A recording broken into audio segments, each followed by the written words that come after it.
जय हिंद। वंदे मातरम। टूटती हुई सांसों का बस इतना ही कसूर था। हम जिसे अपना रहनुमा समझ बैठे वही हमारा कातिल निकला। और ये सच्चाई है। और कोरोना ने हमें इतना बड़ा सबक सिखा दिया है कि हम अब आंख बंद करके किसी पे भरोसा नहीं कर सकते हैं। अपना पीठ थपथपाने के चक्कर में इस देश को बर्बाद कर दिया गया। और जो इस देश के लोगों के हक का वैक्सीन था वो सिर्फ और सिर्फ मीडिया के टीआरपी के चक्कर में कभी इजराइल को, कभी ब्रिटेन को, कभी ऑस्ट्रेलिया को, कभी चीन को, कभी नेपाल को, कभी भूटान को, कभी बांग्लादेश को और कभी श्रीलंका को बेच दिया गया या फ्री में दे दिया गया।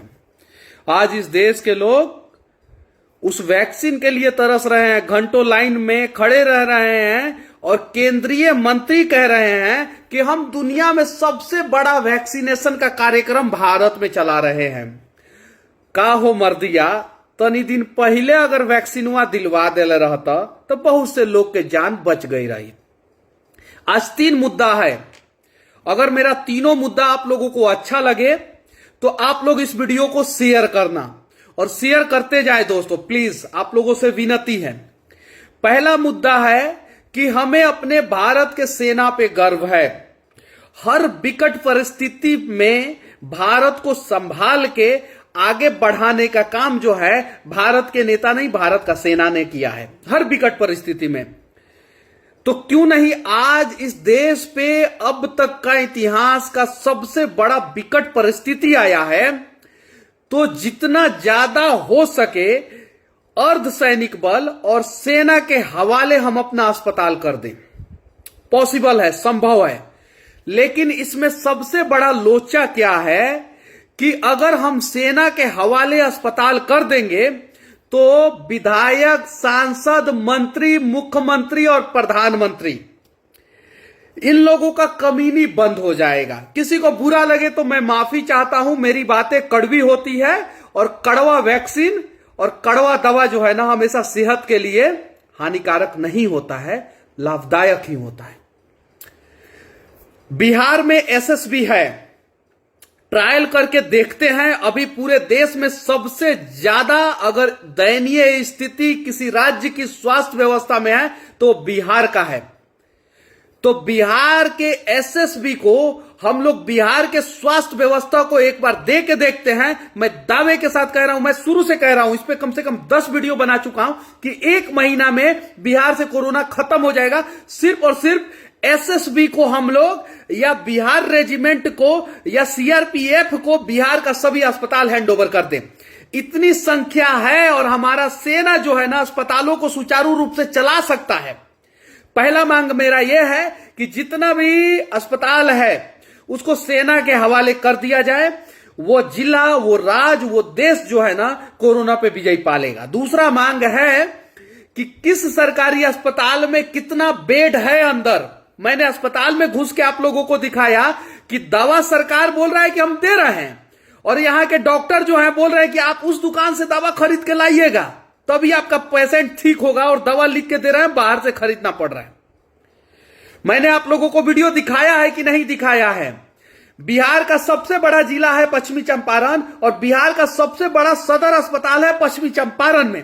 उस अस्पताल की स्थिति मैंने दिखाया है कि वहां पे 80 से 90% दवा बाहर खरीदना पड़ रहा है। यहां तक कि अस्पताल में जो पानी लगा हुआ है ना, पानी वाटर फिल्टर, उसको भी खराब कर दिया गया है ताकि बाहर के दुकानों से बिस्लरी का बोतल लोग खरीद सके। और अस्पताल में शौचालय की स्थिति इतनी गंदी है और लगभग हर अस्पताल की यही स्थिति है। तो अस्पताल का जितना भी डेटा है, कौन कौन सा दवा है, वो डिस्प्ले पे बाहर दिखना चाहिए मरीजों को, ताकि ये डॉक्टर लिख रहे हैं कि बाहर के दुकानों से लेके आओ और यहां पे स्टॉक में दवा है। और यही अस्पताल जब मैं चिल्ला रहा था, चीख रहा था, आप लोगों को समझा रहा था तो आप नहीं सुन रहे थे। 3 करोड़ का के आसपास का दवा जो है जेसीबी खोद के जब पिछले साल डाल दिया गया था नीचे, तब आप लोग चुप थे। क्यों? क्योंकि उस समय ये आग जो है ना आपके घर में नहीं लगी थी। आज जो है घर जब जलता है ना तब हम लोग पानी का व्यवस्था करते हैं।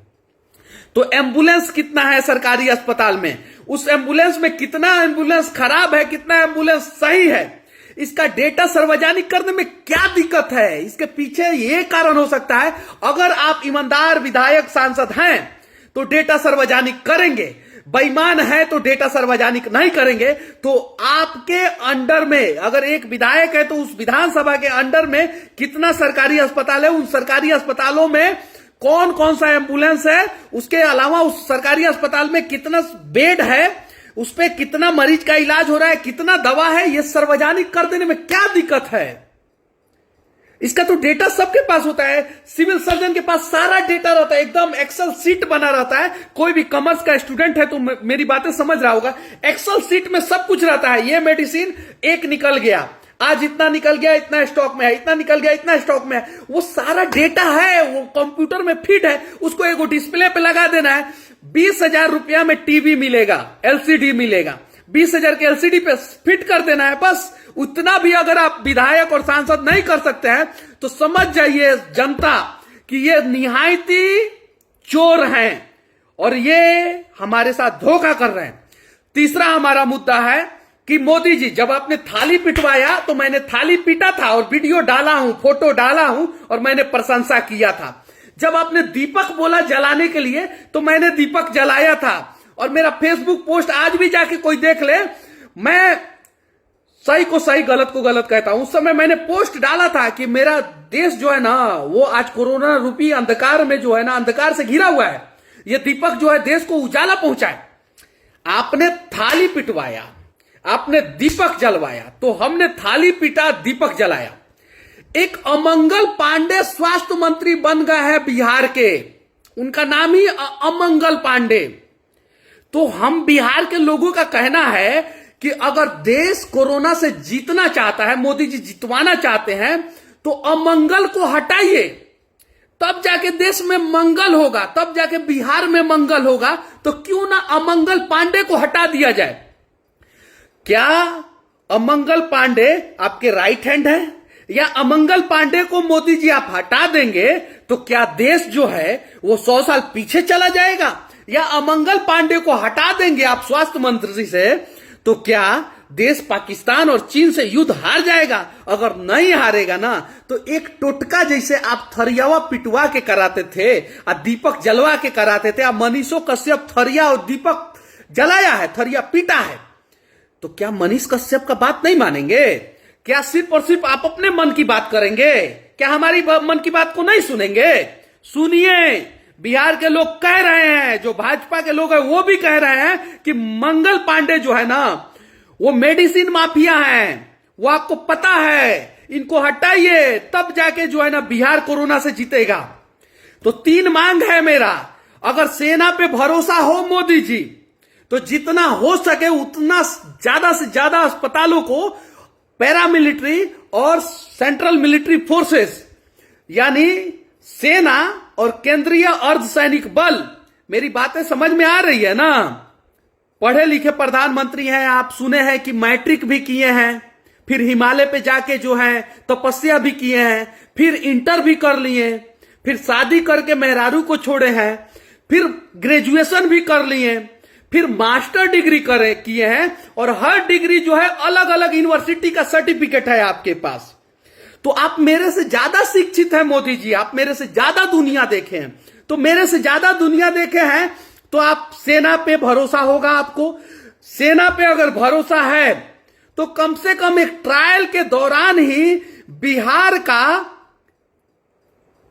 बिहार का जितना भी अस्पताल है वो सेना के हवाले कीजिए। करने में क्या दिक्कत है? एक अस्पताल आपने किया है ना, एक अस्पताल हुआ है बिहटा का, ईएसआईसी का जो अस्पताल है वो सेना के हवाले हो गया है और बिहटा में अच्छा इलाज हो रहा है। एग्जाम्पल आप देख लीजिए। अगर मैं गलत बोल रहा हूं तो मुझे जूता से मारिए और सही बोल रहा हूं तो मेरी बातें मानिए। जब बिहटा के ईएसआईसी अस्पताल में जो सेना के अंडर में दे दिया गया है, जिस अस्पताल में सिर्फ और सिर्फ 100 बेड था, सेना ने 1 हफ्ते के अंदर अंदर 500 बेड में उसे बदल दिया और 500 मरीजों का वहां पे आसानी से इलाज हो रहा है। बेतिया अस्पताल जो 500 बेड का अस्पताल है, वहां पे 100 मरीज का भी इलाज नहीं हो रहा है। मैं क्यों बोल रहा हूं, क्यों चीख रहा हूं, क्यों चिल्ला रहा हूं कि डेटा सार्वजनिक किया जाए, डेटा सार्वजनिक किया जाएगा। ये कोरोना के बाद जो है ना 500 मरीज का पैसा उठा लेंगे ये लोग, और इलाज सिर्फ और सिर्फ अभी 100 ही लोगों का हो रहा है। ये सच्चाई है। और जिनको मेरी बातें बुरी लगे उनको एक और बात मैं बता रहा हूं, जरा सोचिए, उस दर्द को आप एहसास कीजिए, एहसास कीजिएगा ना, तब समझ में आएगा। मनीष कश्यप जान की बाजी लगा के अस्पताल में घुस जाता है बिना पीपीई किट पहने। नेताजी लोग पीपीई किट पहन के घुसते हैं। क्यों? क्योंकि मुझे वो दर्द है। मैं घर में भी बैठ के वीडियो बनाऊंगा तो भी लाखों लोग देख लेते हैं मेरा वीडियो। कार में बैठ के बनाया था तो करोड़ों लोगों ने देखा था कि नहीं देखा था, तो घर पे भी चिल्ला दूंगा तो देखेंगे। लेकिन सच्चाई को समझने गया था। पता है, मेरे पास रिकॉर्डिंग है, मैं डाल दूंगा। दिन में ऑक्सीजन का फ्लो जो 5 पे होना चाहिए वो 4 या 3 पे रह रहा है। यानी मजबूरीवश बहुत मुश्किल से लोग सांस ले पा रहे हैं बेतिया अस्पताल में। लेकिन दिन में तो स्थिति लगभग ठीक ठाक है। ऑक्सीजन का जो सप्लाई हो रहा है ना, जिसको क्रिटिकल कंडीशन है वही अस्पताल में आ रहा है, दूसरा कोई नहीं आ रहा है। जिसके नाक में ऑक्सीजन लगा है ना, सप्लाई हो रहा है ना ऑक्सीजन का सप्लाई हो रहा है ना बेतिया अस्पताल में, वो 4 पे रह रहा है। 5 पे रहना चाहिए, दिन में 4 पे रह रहा है, और रात में 1 और 2 पे कर दिया जा रहा है। रात में लोग तड़प रहे हैं। उस तड़प को एहसास कीजिए आप लोग। ऑक्सीजन की कमी के बिना जो है ना तड़प रहे हैं, सांस लेने में लोगों को दिक्कत हो रहा है। और अगर मैं झूठ बोल रहा हूं तो मुझे जूता से मारिए, और सही बोल रहा हूं ना तो उस एक्टर जो एक हीरो जो मरा है ना अभी, उसका इंस्टाग्राम पे जाके उसकी पत्नी ने वीडियो डाला, इंस्टाग्राम पे जाके देख लीजिए। वो ऑक्सीजन जो सप्लाई हो रहा था ना, उसमें ऑक्सीजन नहीं आ रहा था। ये दिल्ली की स्थिति इस प्रकार की थी, अपना बिहार की स्थिति कितना घटिया होगी जरा सोचिए। घर में बैठ के आप मोदी के भक्त बन के मुझे आसानी से गाली दे सकते हैं, लेकिन एक दिन अस्पताल में अगर आपके परिजन एडमिट हो गए ना, तब आप उस दर्द को एहसास कीजिएगा, और तब समझ में आएगा आपको कि मनीषवा सही बोल रहा है। ये चीजें हैं। अमंगल पांडे को इस्तीफा देना चाहिए कि नहीं देना चाहिए, आप लोग बताइए। ट्विटर पे ट्रेंड कराइए, ट्विटर पे ट्रेंड कराना है, ये चीजें ट्रेंड कराना है। ये देखिए, ये उल्टा दिख रहा है, इसको ट्रेंड कराना है। इसमें सीधे रिजाइन लिखना है, RESIGN, उसके बाद ए लिखना है, रिजाइन, मंगल MANGAL PANDEY पांडे। ये एक लाइन में लिखना है, #रिजाइन मंगल पांडे। और अगर हम बिहार के 12 करोड़ लोग मंगल पांडे का इस्तीफा दिलवा देते हैं तो समझिए कोरोना की आधी लड़ाई जो है ना हम अभी जीत जाएंगे। बहुत ये देखिए, ये एक आदमी लिख रहे हैं, मुझे जरा समझ में नहीं आता है कहां से ये लोग आते हैं, कौन से मंगल ग्रह में रहते हैं। अरे मनीष कश्यप, तू साला मुस्लिम का बच्चा है। ये लिख रहे हैं, पता नहीं कौन लिख रहे हैं।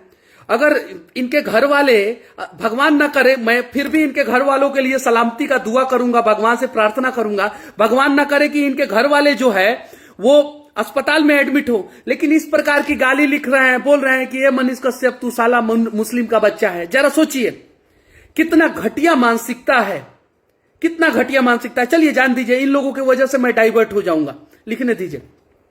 तो रिजाइन मंगल पांडे आप लोग ट्रेंड करवाइए। अगर आप लोग ट्रेंड नहीं करवा पाइएगा ना तो समझिए कि हम लोग जो है ना अभी लड़ाई जीतने में बहुत समय लगेगा हम लोगों का। पहला चीज। दूसरा चीज, हम लोगों को कम से कम आधा अस्पताल, 55 सदर अस्पताल है बिहार में, कम से कम 25 अस्पतालों को सेना के हवाले किया तो जाए। देखिए, सेना के हवाले करने का मतलब यह थोड़ी है कि सेना ही सब कुछ करेगा। डॉक्टर रहेंगे, सुपरिटेंडेंट रहेंगे, CS रहेंगे, सब लोग रहेंगे, प्रिंसिपल रहेंगे। देखिए, आप लोग आधी जानकारी, अगर आपको आधा बात समझ में आएगा ना तो आप आसानी से मुझे गाली दे दीजिएगा, पूरा बात समझ में आएगा तो नहीं गाली दीजिएगा। डॉक्टर रहेंगे, CS रहेंगे, सुपरिटेंडेंट रहेंगे, प्रिंसिपल रहेंगे, लेकिन उनके साथ साथ सेना के 20 जवान भी रहेंगे जो देख रेख करेंगे, जो मॉनिटरिंग करेंगे।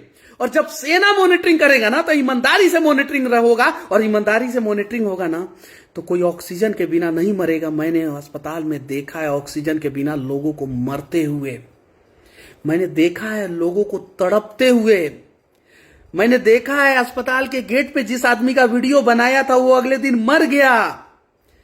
बक्सर की स्थिति देखिए, लोग जो है आज मर जाने के बाद जो है ना, दो मीडिया कंट्रोवर्सी दिखा रहा है।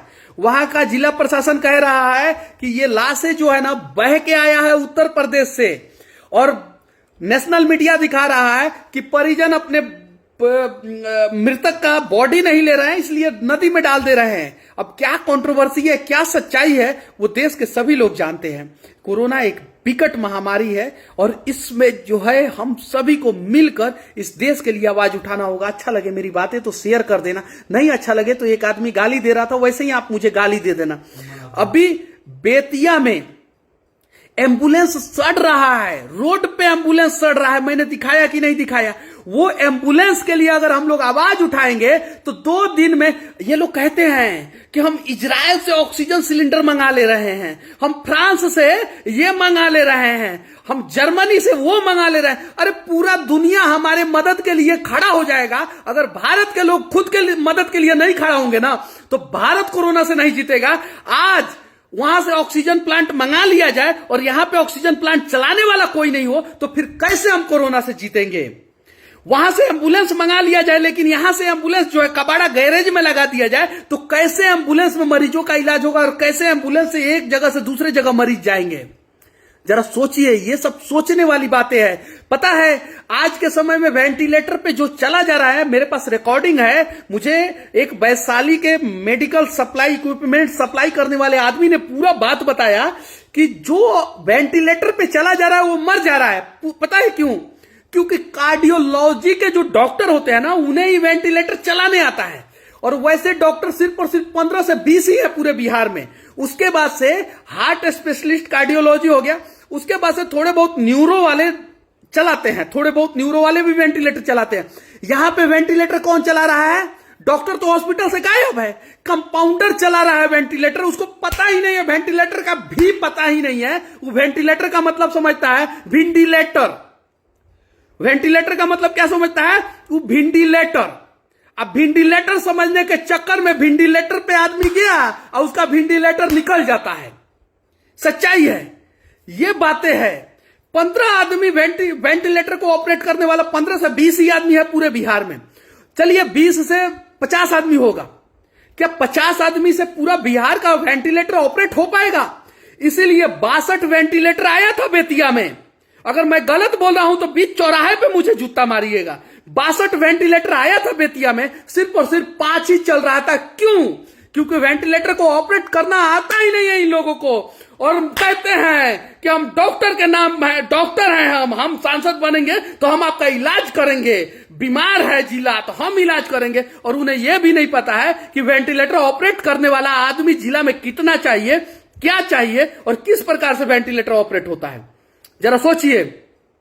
और रिजाइन और मंगल पांडे ट्रेंड कराइए आप लोग, सभी लोग। रिजाइन और मंगल पांडे 4.25 लाख संच तक के मेंबर हैं, 2.5 लाख मनीष कश्यप सन ऑफ बिहार पे फॉलोअर हैं। उसके अलावा मेरे अकाउंट पे 60-61 हजार फॉलोअर हैं। उसके अलावा एक और अकाउंट है, टोटल 8-8.5 लाख लोगों का टीम है हम लोगों के पास, उतने लोग फॉलोअर हैं।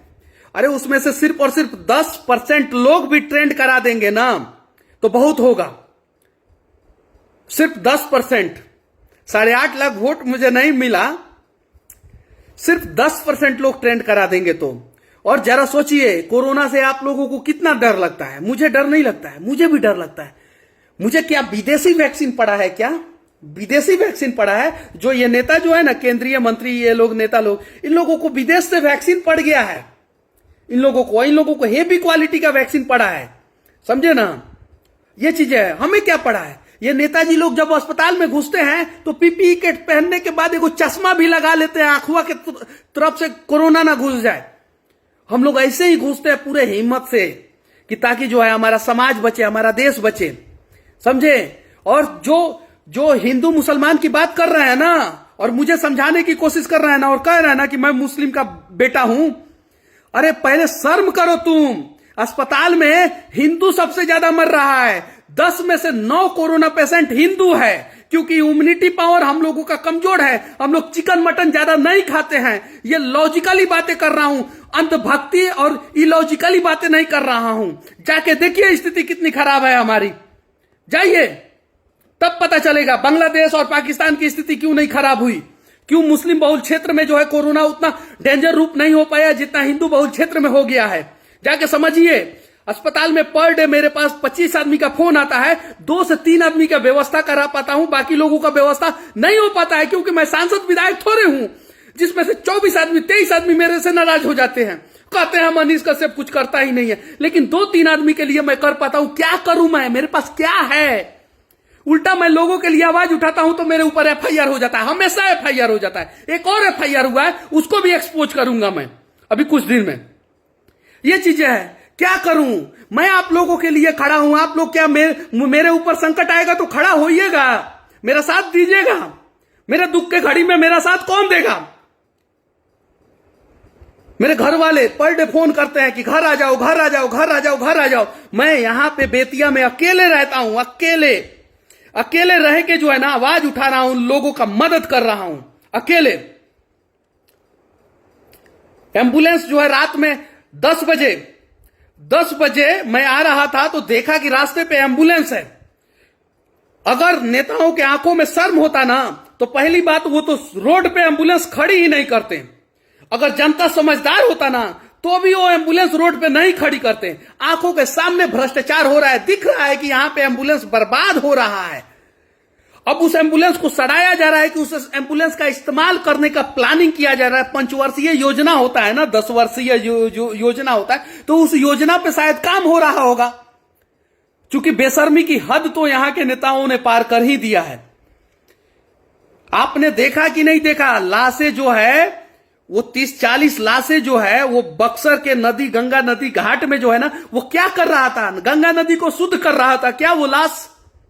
जरा सोचिए। मैं बार बार कह रहा हूं, देखिए हम लोग स्टडी किए हैं, रिसर्च किए हैं। मैं मानता हूं कि मेरे से ज्यादा जानकारी आप लोगों के पास है, और मेरे से ज्यादा जानकारी वाले लोग जो है ना वो विधायक, सांसद और IAS IPS है, मैं मानता हूं। लेकिन मैंने भी थोड़ा बहुत रिसर्च किया। आप लोग क्यों नहीं मान रहे हैं मेरी बात? सिर्फ और सिर्फ जो है ना सेना का मॉनिटरिंग हो, सिर्फ सेना का मॉनिटरिंग होगा ना, सारा चीज सही हो जाएगा, सब चीज सही हो जाएगा। जरा सोचिए, ऑस्ट्रेलिया से जो टीम आने वाली थी वेंटिलेटर सही करने, क्या वो टीम आके वेंटिलेटर सही की है? मैं पूछना चाहता हूं कि पर डे कितना मैट्रिक टन या कितना टन ऑक्सीजन का सप्लाई बेतिया अस्पताल में है, मोतिहारी अस्पताल में है, मुजफ्फरपुर अस्पताल में है, वो सार्वजनिक किया जाए डेटा। मोतिहारी अस्पताल में कितना मरीज है, मुजफ्फरपुर अस्पताल में, पटना अस्पताल में कितना मरीज है, भागलपुर अस्पताल में कितना मरीज है, दरभंगा अस्पताल में, गया अस्पताल में कितना मरीज है, सार्वजनिक किया जाए डेटा।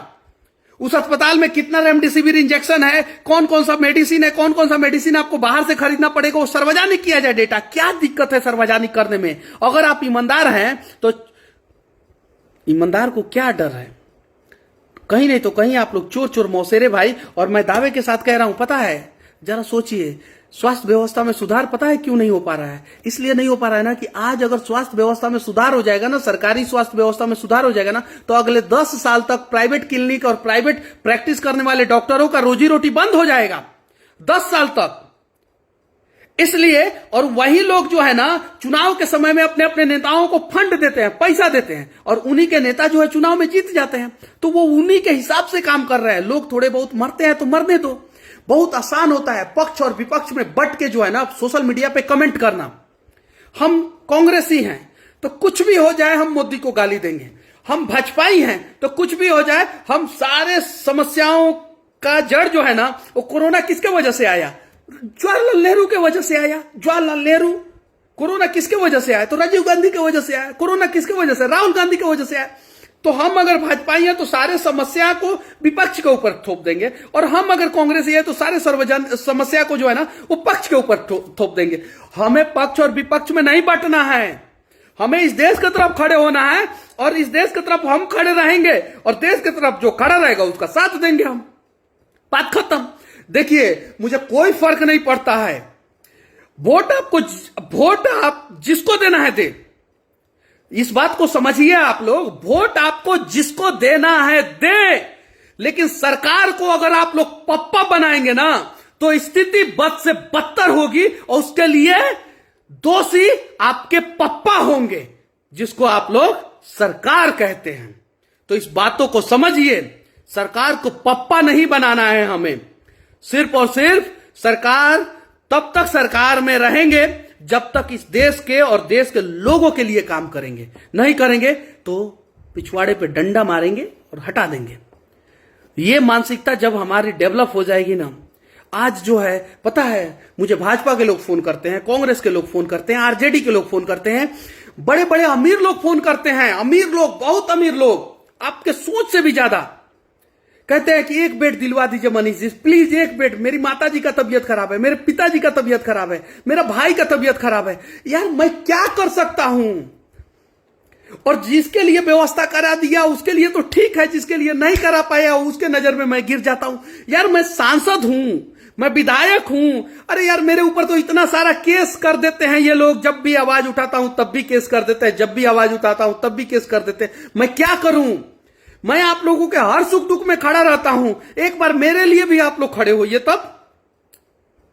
और चलिए मिल के आवाज उठाते हैं और 3 मांग करते हैं। अगर 3 मांग सरकार मान ले, देखिए मुझे इस देश के सेना पे भरोसा है, मुझे इस देश के सेना पे भरोसा है, तो मुझे पता है अगर देश के प्रधानमंत्री नरेंद्र मोदी जी देशभक्त हैं तो उन्हें भी इस देश के सेना पे भरोसा होगा। तो आप एक ट्रायल कीजिए, पूरे देश में जो है ना सारे अस्पताल सरकार के सेना के हवाले मत कर दीजिए, जो अस्पताल सुचारू रूप से चल रहा है उसको चलने दीजिए। सिर्फ और सिर्फ बिहार में जो 55 सरकारी अस्पताल है, बिहार रेजिमेंट और एसएसबी के हवाले कर दीजिए। सिर्फ बिहार रेजिमेंट और एसएसबी सेना के जवान आके थोड़ी वो चीरफाड़ करेंगे, नहीं करेंगे। सिर्फ वो लोग मॉनिटरिंग करेंगे, वो लोग देख रेख करेंगे, उनके देख रेख में जो है ना वो व्यवस्था होगा। और सेना के सामने, सेना के आंखों के सामने जो है ना, किसी सैनिक के आंखों के सामने जो है ना, कोई ऑक्सीजन के बिना नहीं मरेगा, मैं दावे के साथ कह सकता हूं। एक भारतीय सेना के सामने कोई भी व्यक्ति जो है ना वो सड़क पर दम नहीं तोड़ेगा, मैं दावे के साथ कह सकता हूं। इतना मुझे अपने भारतीय सेना पे भरोसा है। मोदी जी क्या आपको भरोसा नहीं है? अगर है तो बिहार का सरकारी अस्पताल सिर्फ 1 महीना के लिए कीजिए ना मोदी जी, बिहार कोरोना से जंग जीत जाएगा। और 1 हफ्ता के अंदर अंदर रिजल्ट पॉजिटिव नहीं आया तो सेना को हटा दीजिएगा। जिस प्रकार से चल रहा है अंधेर नगरी, चौपट राजा, फिर उसी प्रकार से चलने दीजिएगा। सिर्फ 1 हफ्ता के लिए, 7 दिन के लिए। मोबाइल दीजिए तो थोड़ा सा कैलकुलेटर में मैं समझाता हूं। सिर्फ 25 अस्पताल को, बिहार के बड़े बड़े जिला के 25 अस्पताल को सिर्फ सेना के हवाले कीजिए। और एक अस्पताल में एक कमांडेंट ऑफिसर, जिसको सीओ बोलते हैं, कमांडेंट ऑफिसर, और 20 सैनिक, यानी 21 लोगों का टीम, 21 और सिर्फ 25 अस्पतालों को सेना के हवाले कीजिए। क्या 525 सेना आपके पास नहीं है? 21 × 25, सिर्फ समझिए 21 से नहीं कंट्रोल होगा। 50 सेना इंटू 50 अस्पताल को भी कर दीजिएगा तो 2500 सैनिक जो है ना, बिहार का सारा स्वास्थ्य व्यवस्था जो है ना, वो सिर्फ और सिर्फ जो है ना 2.5 घंटे में सुधार देंगे। ये डेटा है, इसको लॉजिकली समझना पड़ेगा। 50 अस्पताल, एक अस्पताल में 50 सैनिक को लगा दीजिए। 5 गो डॉक्टर नहीं है सदर अस्पताल में, ढूंढने से नहीं मिल रहा है। जब सेना का जवान रहेंगे ना और डॉक्टर साहब नहीं मिलेंगे ना, तो सेना के जवान किस प्रकार से डॉक्टर से इलाज करवाएंगे वो सबको पता है, सबको पता है। मेरा बात अगर आप लोगों को समझ में आए तो समझिए बातों को। बिहार रेजिमेंट जिसका हेडक्वार्टर दानापुर में है, एसएसबी जो पटना में भी है, नरकटियागंज में भी है, मुजफ्फरपुर में भी है, और बिहार के अनेकों, किशनगंज में भी है, अनेकों जिला में है एसएसबी का हेडक्वार्टर। क्या 2500 सिर्फ सैनिक नहीं है? अगर एक अस्पताल में 50 सैनिक का ड्यूटी लगा दिया जाए सेना का, और 50 अस्पताल, बिहार के 50 अस्पतालों को सेना के हवाले कर दिया जाए, तो सिर्फ और सिर्फ 2500 सैनिक जो है ना, हमारे 2500 सैनिक जो है ना, बिहार के स्वास्थ्य व्यवस्था को सुधार देंगे। प्लीज, पढ़ा लिखा मैं भी हूं, मुझे पता है मोदी जी और देश के नेता, आप लोगों को मुझसे ज्यादा जानकारी है, लेकिन थोड़ा बहुत मैं भी पढ़ा लिखा हूं। अगर मेरी बातें अच्छी लगे तो आप लोग जो है ना, आप लोग भी मेरा साथ दें प्लीज। अगर आप लोग साथ देंगे ना तो शायद हम लड़ाई जल्दी जीत जाएंगे। और इसके अलावा 3 मांग है मेरा। एक, बिहार का सारा सरकारी अस्पताल सेना के हवाले कर दिया जाए, सारा का सारा सरकारी अस्पताल सेना के हवाले कर दिया जाए। दूसरा काम, मंगल पांडे सबसे पहले रिजाइन दे। सबसे पहले मंगल पांडे रिजाइन दे। पहला, सारा अस्पताल सेना के हवाले कर दिया जाए, सरकारी अस्पताल। दूसरा, अगर सारा अस्पताल नहीं कर सकते हैं तो सिर्फ 50 अस्पताल कर दिया जाए सेना के हवाले। दूसरा, मंगल पांडे रिजाइन दे। तीसरा, अस्पताल में क्या क्या दवा है, कितना ऑक्सीजन है, कितना एम्बुलेंस है, कितना मरीज है, कितना बेड खाली है, ये सारा डेटा जो है वो सार्वजनिक किया जाए और इससे देश कोरोना पे विजय पा लेगा। अगर अच्छा लगे तो इस वीडियो को शेयर करना। अगर मुझसे ज्यादा जानकारी आप लोगों के पास है तो मेरी बातों को काटने से कोई फायदा नहीं है। आप लोग भी वीडियो बनाएं और मेरे से ज्यादा अच्छा है तो आपकी बातों को हम लोग मोदी जी तक और बिहार के मुख्यमंत्री नीतीश कुमार तक पहुंचाने की कोशिश करेंगे। ये काटा काटी का खेल हम लोग ना खेले तो ही अच्छा है। मुझे पता है कि मुझसे भी गलती हो जाती होगी, तो कुछ बात गलत निकल गया होगा तो आप लोग काटना शुरू कीजिएगा, तो क्या दिक्कत है। आप मेरे से ज्यादा जानकार हैं तो आप भी वीडियो बनाइए और अच्छा लगे तो शेयर कीजिए। नंदू चौधरी लिख रहे हैं कि आप ठीक बोल रहे हैं, सेना के हवाले कर देना चाहिए। बस अच्छा लगे तो ज्यादा से ज्यादा वीडियो को शेयर करें प्लीज। बात बिहार की है, बात इस देश की है। प्लीज कृपया करके ज्यादा से ज्यादा इस वीडियो को शेयर करें प्लीज।